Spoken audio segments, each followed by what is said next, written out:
There is a village in the south of England, not far from the sea, which possesses a curious inn called the Green Tower. Why it is called thus nobody knows. This inn must in days gone by have been the dwelling of some well-to-do squire, but nothing now remains of its former prosperity, except the square grey tower, partially covered with ivy, from which it takes its name. The inn stands on the roadside, on the brow of a hill, and at the top of the tower there is a room with 4 large windows, whence you can see all over the wooded country.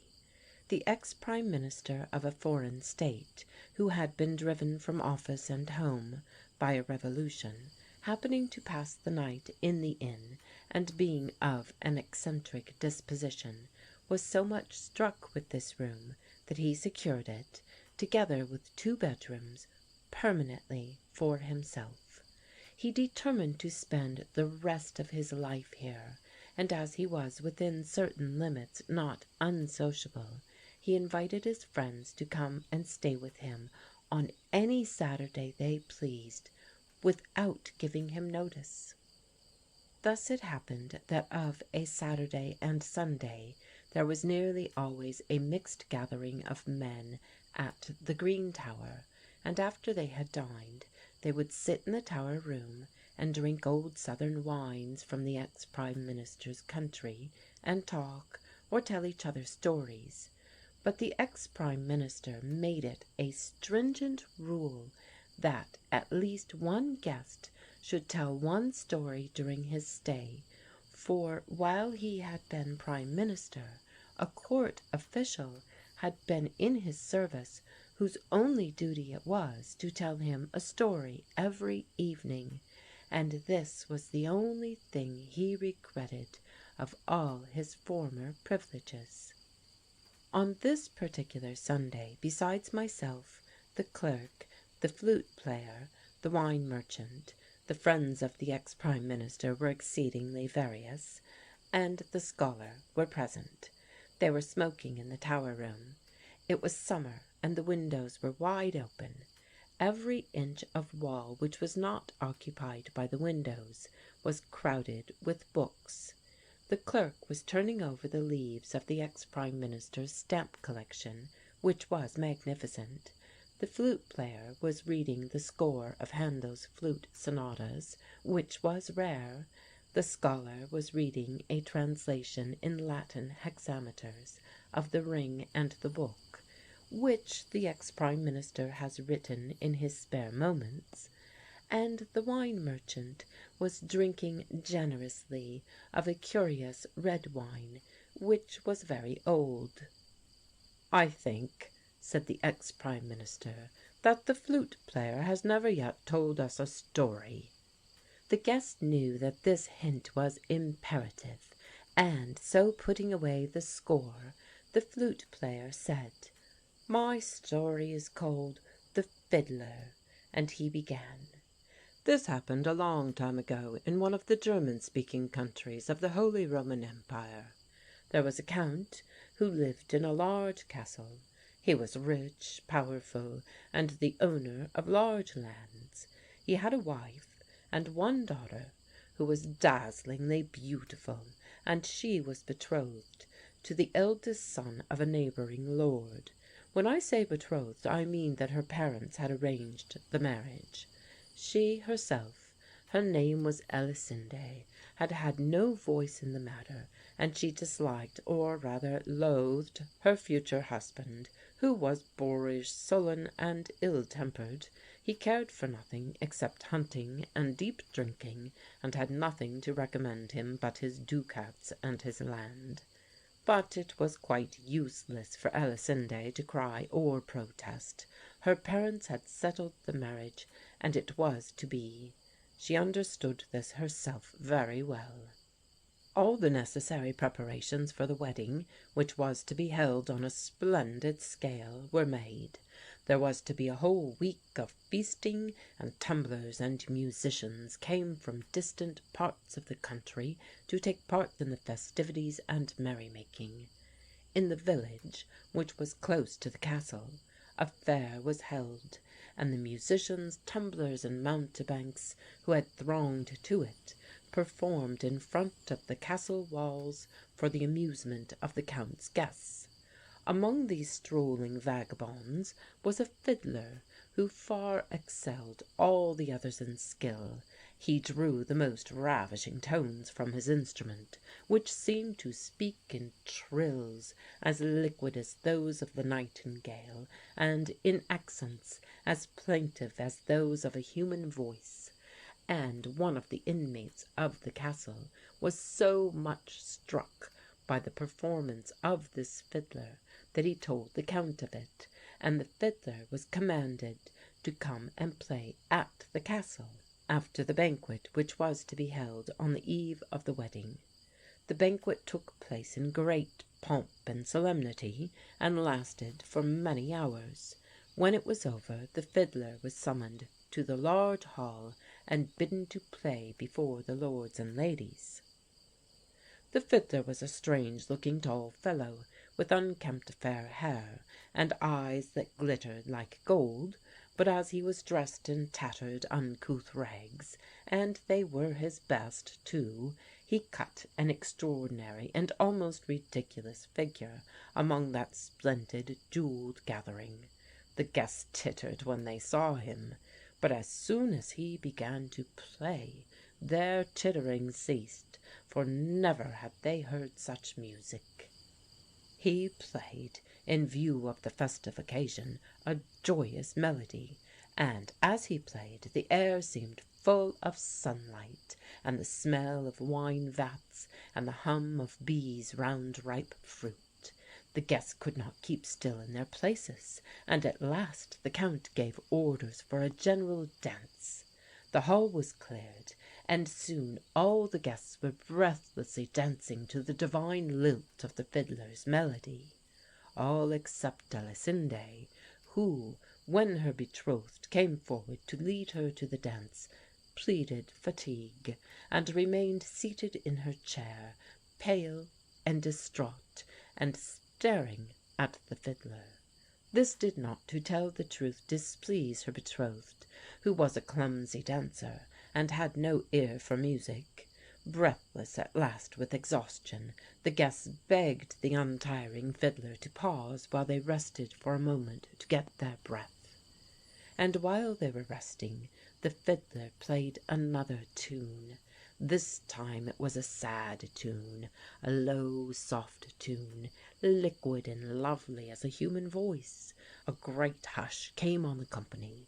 It seemed as if after the heat and splendour of a summer's day, the calm of evening had fallen, the quiet of the dusk when the moon rises in the sky, still faintly yellow in the west with the ebb of sunset, and pours on the stiff cornfields its cool silvery frost, and the trees quiver as though they felt the freshness and were relieved, and a breeze comes, almost imperceptible and not strong enough to shake the boughs, from the sea, and a bird hidden somewhere in the leaves sings a throbbing song. Every one was spellbound, but none so much as Elisinde. The music seemed to be speaking straight to her, to pierce the very core of her heart. It was an inarticulate language which she understood better than any words.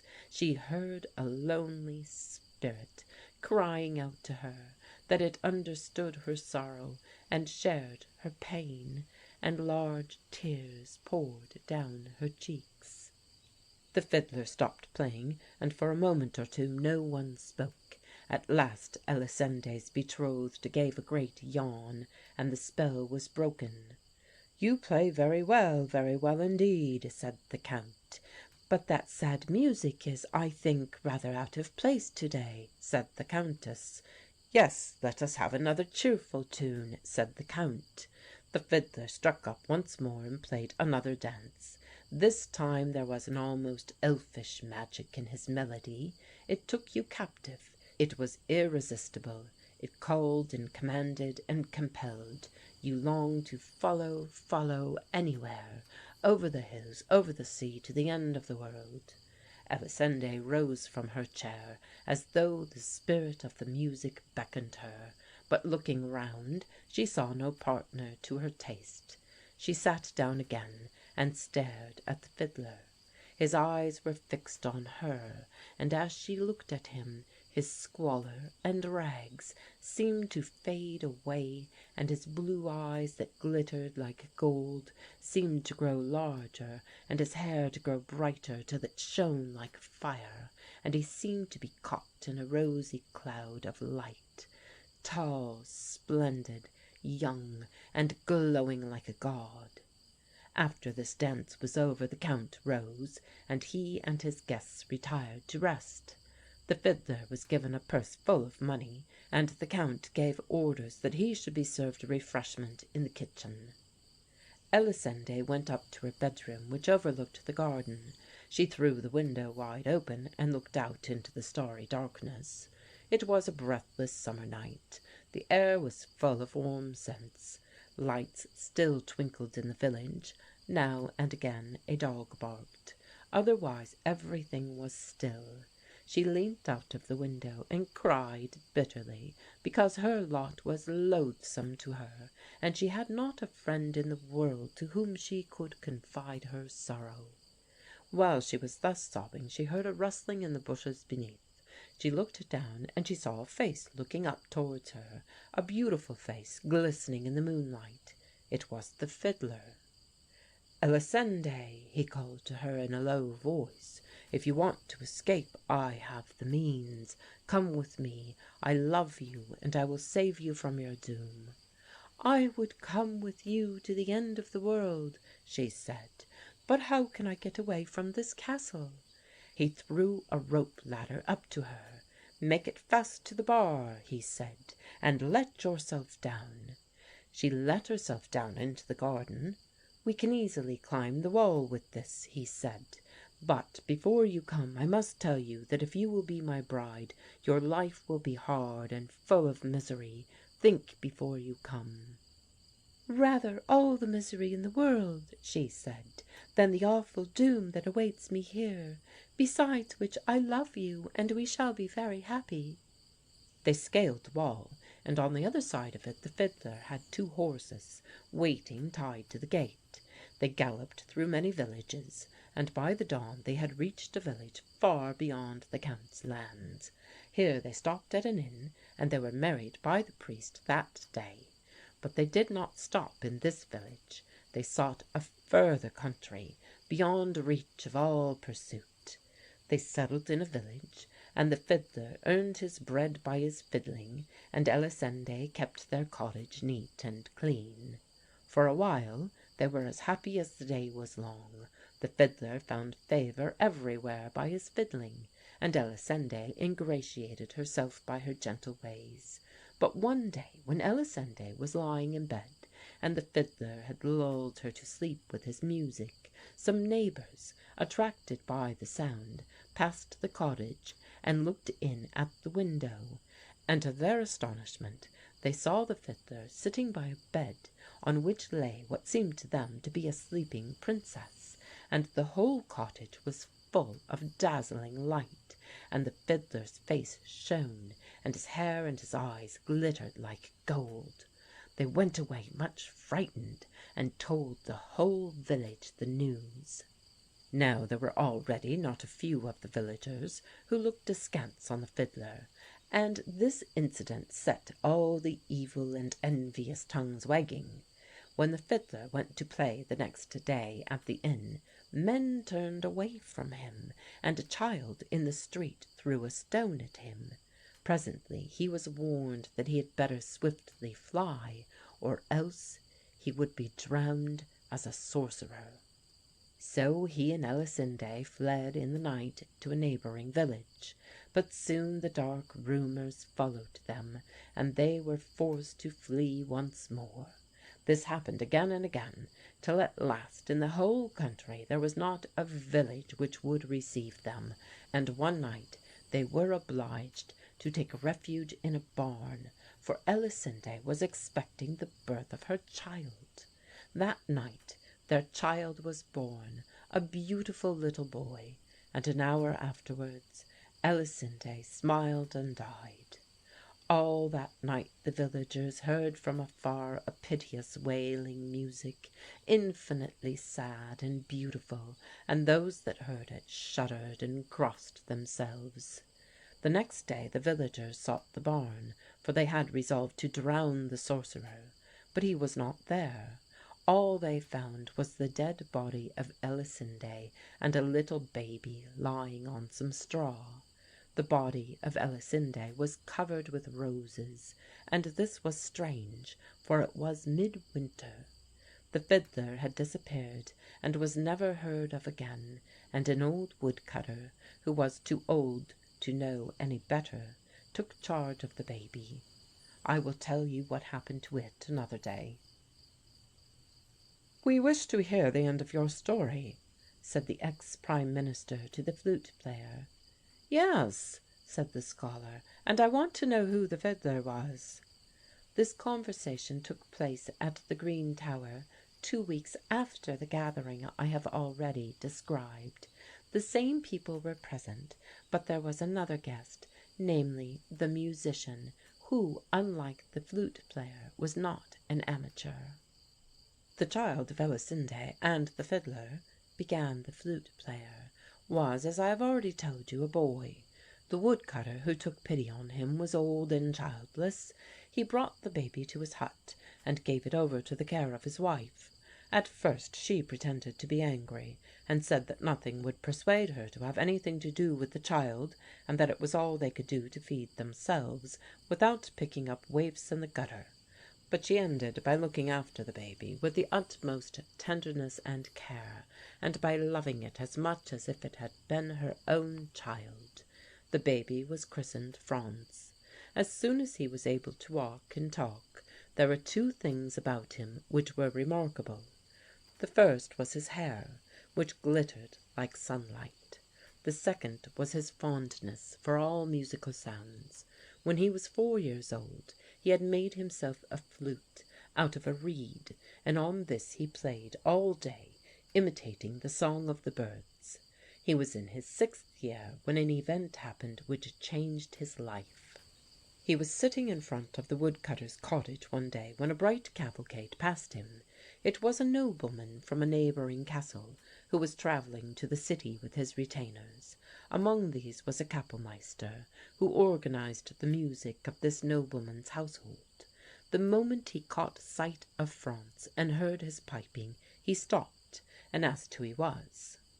The woodcutter's wife told him the story of the finding of the waif, to which both the nobleman and himself listened with great interest. The kapellmeister said that they should take the child with them, that he should be attached to the nobleman's house, and trained as a member of his choir or his string band, according to his capacities. The nobleman, who was passionately fond of music, and extremely particular with regard to the manner of its performance, was delighted with the idea. The offer was made to the woodcutter and his wife, and although she cried a good deal, they were both forced to recognize that they had no right to interfere with the child's good fortune.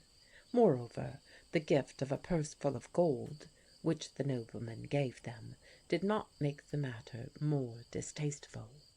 Finally it was settled that the child should go with the nobleman then and there, and Franz took leave of his adopted parents, not without many and bitter tears being shed on both sides.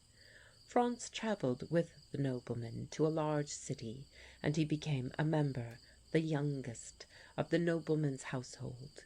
He was taught his letters, which he learned with ease, and the rudiments of music, which he absorbed with such astounding rapidity that the kapellmeister said that it seemed as if he already knew everything that was taught him. When he was 7 years old, he could not only play several instruments, but he composed fugues and sonatas. When the nobleman invited the magnates of the place to listen to his musicians, Franz the Prodigy was the centre of interest, and very soon he became the talk of the town. At the age of 10 he was an accomplished organ player, and he played with skill on the flute and the clavichord. He grew up a tall and handsome lad, with clear, dreamy eyes, and hair that continued to glitter like sunlight. He was happy in the nobleman's household, for the nobleman and his wife were kind people.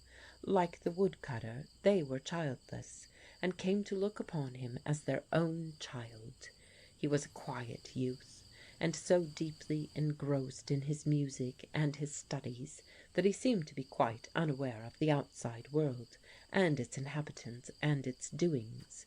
But although he led a retired, studious life, his fame had got abroad, and had even reached the Emperor's ears.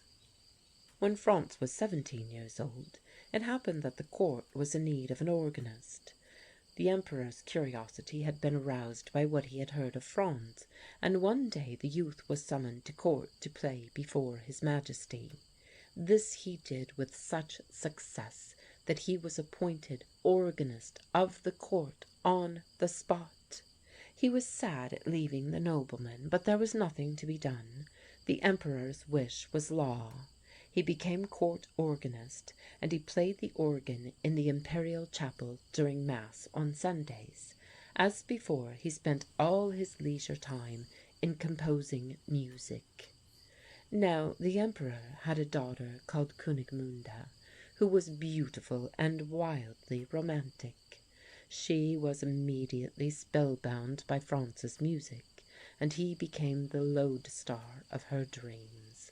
Often in the afternoon she would steal up to the organ loft, where he was playing alone, and sit for hours listening to his improvisations.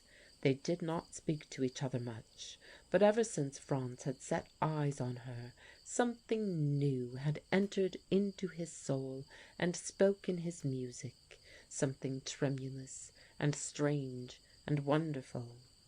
For a year Franz's life ran placidly and smoothly.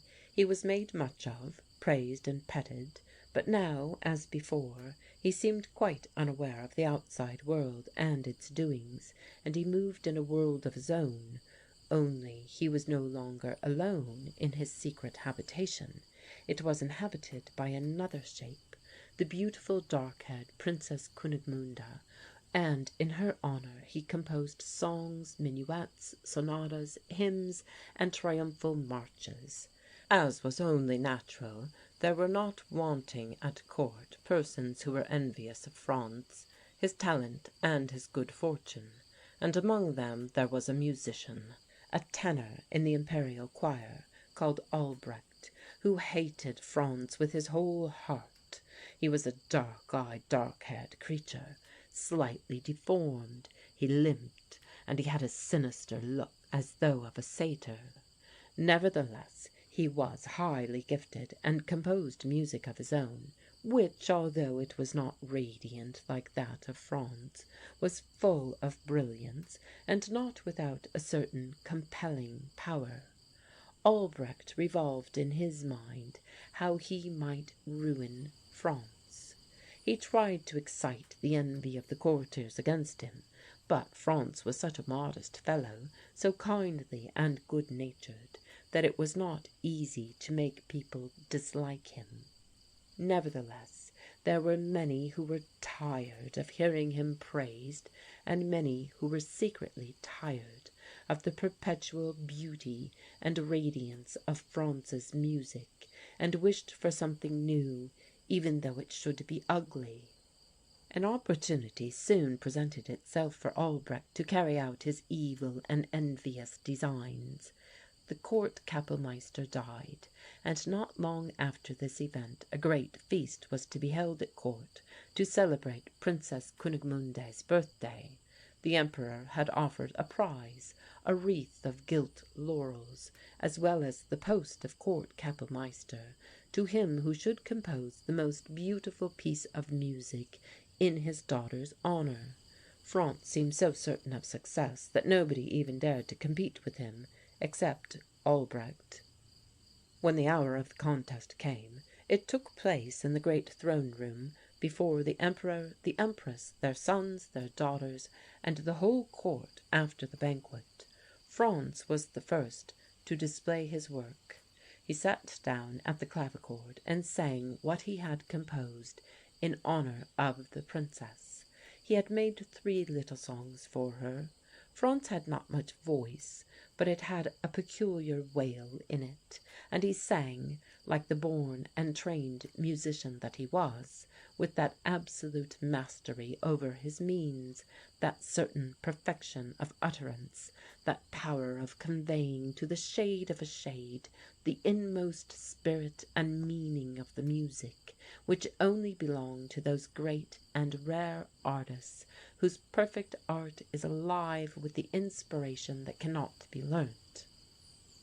The first song he sang was the call of a home-going shepherd to his flock on the hills at sunset, and when he sang it he brought the largeness of the dying evening on the solemn hills into the elegant throne-room. The second song was the cry of a lonely fisherman on the river at midnight, and as he sang it he brought the mystery of broad starlit waters into the taper-lit gilded hall. The third song was the song of the happy lover in the orchard at dawn, and when he sang it, he brought the smell of dewy leaves and grass, the soaring radiance of spring and early morning, to that powdered and silken assembly. The court applauded him, but they were astonished and slightly disappointed, for they had expected something grand and complicated, and not 3 simple tunes. But the nobleman who had educated Franz, and his Kapellmeister, who were among the guests, wept tears in silence. Albrecht followed him. The swarthy singer sat down to the instrument and struck a ringing chord. He had a pure and infinitely powerful tenor voice, clear as crystal, loud as a clarion, strong, rich, and rippling. He sang a love song he had composed himself. He called it the homage of King Pan to the princess. It was voluptuous and vehement and sweet as honey, full of bold conceits and audacious turns and trills, which startled the audience and took their breath away. He sang his song with almost devilish skill and power, and his warm, captivating voice rang through the room and shook the tall window panes, and finally died away like the vibrations of a great bell. The whole court shouted, delirious with applause, and unanimously declared him to be the victor. A witty courtier said that Marsyas had avenged himself on Apollo, but the nobleman and his Kapellmeister snorted and sniffed and said nothing. Albrecht was given the prize and appointed Kapellmeister to the court without further discussion. When the ceremony was over, Franz, who was indifferent to his defeat, went to the chapel of the palace, and lighting a candle walked up into the organ loft. There he played to himself another song, a hymn he had composed in honour of Princess Kunigmunde. It was filled with rapture and a breathless wonder, and in it his inmost soul spoke its unuttered love. He had not sung this song in public. It was too sacred. As he played and sang to himself in a low voice, he was aware of a soft footstep.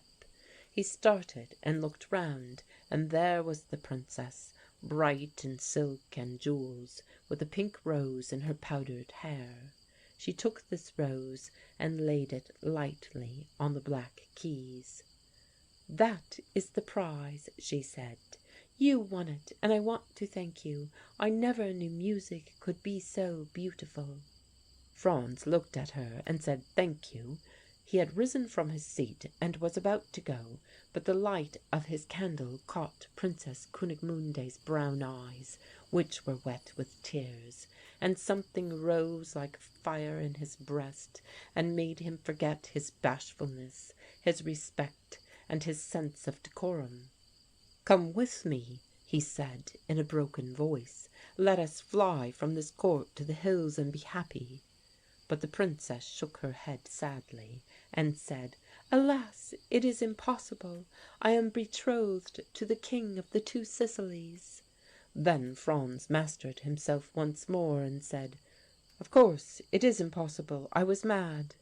The princess kissed her hand to him and fled. At that moment Franz heard a noise in the nave of the chapel. He looked over the gallery of the organ loft, and saw sidling away in the darkness the dim figure of a deformed man. That night Princess Kunigmunde had a strange dream. She thought she was transported into a beautiful southern country, where the azure sky seemed to scintillate with the dusk of myriads and myriads of diamonds, and to sparkle with sunlight like dancing wine.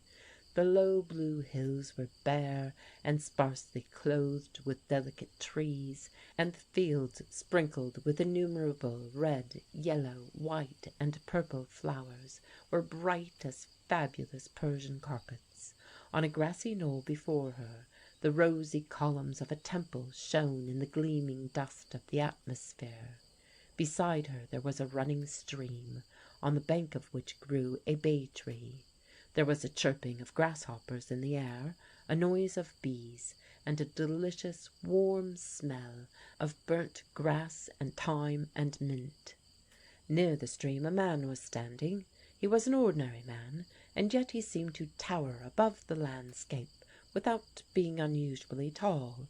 His hair was bright as gold, and his eyes, more lustrous still, reflected the silvery blue sky and shone like opals. In his hands he held a golden lyre, and around him a warm golden cloud seemed to rise on a transparent aura of light, like the glow of the sunset. In front of him there stood a creature of the woods, a satyr with pointed ears, cloven hoofs, and human eyes, in his hairy hands holding a flute made out of a reed. Presently the satyr breathed on his flute, and a wonderful note trembled in the air, soft, low, and liquid. The note was followed by others, and a stillness fell upon nature. The birds ceased to sing, the grasshoppers were still, the bees paused. All nature was listening, and the princess was conscious in her dream that there were others besides herself listening, unseen shapes and sightless phantoms, a crowd, a multitude of attentive ghosts that were hidden from her sight. The melody rose and swelled in stillness. It was melting and ravishing and bold with a human audacity. As she listened, it reminded her of something. She felt she had heard such sounds before, though she could not remember where and when. But suddenly it flashed across her that the music resembled Albrecht's song. It was Albrecht's song, only transfigured as it were, and 1,000 times more beautiful in her dream than in reality. More beautiful, and at the same time as though it belonged to the days of youth and spring, which Albrecht had never known. The satyr ceased playing, and the pleasant noises of the world began once more. The shining figure who stood before him looked on the satyr with divine scorn, and smiled a radiant, merciless smile. Then he struck his lyre, and nature once more was dumb. But this time the magic was of another kind, and 1,000 times more mighty. A song rose into the air, which leapt and soared like a flame, imperious as the flashing of a sword, triumphant as the waving of a banner, wonderful as the dawn and fresh as the laughing sea. And once more Princess Kunigmunde was aware that the music was familiar to her. She had heard something like it in the chapel that evening, when in the darkness Franz had played and sung the hymn that he had composed in her honour. Only now it was more than human, unearthly and divine. As soon as he ceased, an eclipse seemed to darken the world, a thick cloud of rolling darkness. There was a crash of thunder, a flash of lightning, and out of the blackness came a piteous human cry, the cry of a creature in anguish, and then a faint moaning. Presently all was still, but the dark cloud remained, and she heard a mocking laugh and the accents of a clear, scornful voice. She recognized the voice. It was the voice of Albrecht, and the voice said, "Thou hast conquered, Apollo, and cruelly hast thou used thy victory, and cruelly hast thou punished me for daring to challenge thy divine skill. It was mad indeed to compete with a god, and yet shall I avenge my wrong, and thy harshness shall recoil on thee. For not even gods can be unjust with impunity, and the fates are above us all. And I shall be avenged, for all thy sons shall suffer what I have suffered, and there is not one of them that shall escape the doom and not share the fate of Marsyas the satyr, whom thou didst cruelly slay. The music and the skill which shall be their inheritance shall be the cause to them of sorrow and grief, unending and pitiless pain and misery. Their life shall be as bitter to them as my death has been to me. Their music shall fill the world with sweetness and ravish the ears of listening nations, but to them it shall bring no joy, for life like a cruel blade shall flay and lay bare their hearts, and sorrow like a searching wind shall play upon their souls and make them tremble, even as the scabbard of my body trembled in the breeze, and just as from that trembling husk of what was once myself there came forth sweet sounds, so shall it be with their souls, shivering and trembling in the cold wind of life. Music shall come from them, but this music shall be born of agony, nor shall they utter a single note that is not begotten of sorrow or pain, and so shall the children of Apollo suffer and share the pain of Marsyas." The voice died away, and a pitiful wail was heard as of a wind blowing through the reeds of a river, and the princess awoke, trembling with fear of some unknown and impending disaster. The next morning Franz, as he walked into the chapel to practice on the organ, was met by 2 soldiers, who bade him follow them, and he was shut up in the prison of the palace. No word of explanation was given him, nor had he any idea what the crime might be of which he was accused, or of his ultimate fate. But in the evening, when the jailer's daughter brought him his food, she made him a sign, and he found in his loaf of bread a rose, a phial, and a tiny scroll, on which the following words were written: "Albrecht denounced you. Fly for your life. K." Later, when the jailers had gone to sleep, the jailer's daughter stole to his cell. She brought him a rope and a purse full of silver. He filed the bars and let himself down into a narrow street of the city. By the time the sun rose he had left the city far behind him. He journeyed on till he passed the frontier of the emperor's dominions and reached a neighbouring state. By the time he came to a city he had spent his money, and he was in rags and tatters. Nevertheless he managed to earn his bread by making music in the streets, and after a time a well-to-do citizen who noticed him took him into his house and entrusted him with the task of teaching music to his sons and of playing him to sleep in the evening. Franz spent his leisure hours in composing an opera called "The Death of Adonis," into which he poured all the music of his soul, all his love, his sorrow, and his infinite desire. He lived for this only, and during all the hours he spent when he was not working at his opera, he was like a man in a dream, unconscious of the realities around him. In a year his opera was finished. He took it to the intendant of the ducal theatre in the city and played it to him, and the intendant, greatly pleased, determined to have it performed without delay. The best singers were allotted parts in it, and it was performed before the Archduke and his court and a multitude of people. The music told the story of Franz's love.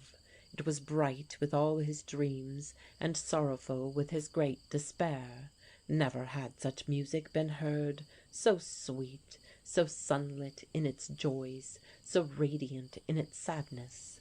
But the Archduke and his court, startled by the new accent of this music, and influenced by the local and established musicians, who were envious of this newcomer, listened in frigid silence, so that the common people in the gallery dared not show signs of their delight.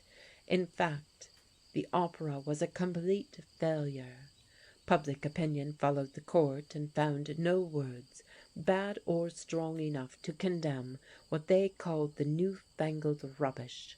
Among those who blamed the new work there was none so bitter as the citizen whose children Franz had been teaching. For this man considered himself to be a genius, and was inordinately vain, and his ignorance was equal to his conceit.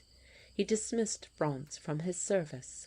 All doors were now closed to him, and, being on the verge of starvation, he was reduced to earning his bread in the streets by playing his pipe. This also proved unsuccessful, and it was with difficulty that he earned a few pence every day. At last he burnt all his manuscripts, and went into the hills. The hill people welcomed him, but their kindness came too late. His heart was broken, and when sickness came to him with the winter's snow, he had no longer any strength to resist it. The peasants found him one day lying cold and stiff in his hut. They buried him on the hillside. The night of his funeral, a strange fiddler with a shining face was seen standing beside his grave and playing the most lovely tunes on a violin. The name of Franz was soon forgotten, but although he died obscure and penniless, he left a rich legacy, for he taught the hill people 3 songs, the songs he had sung at court in honour of Princess Kunigmunde, and they never died. They spread from the hills to the plains, from the plains to the river, from the river to the woods, and indeed you can still hear them on the hills of the north, on the great broad rivers of the east, and in the orchards of the south.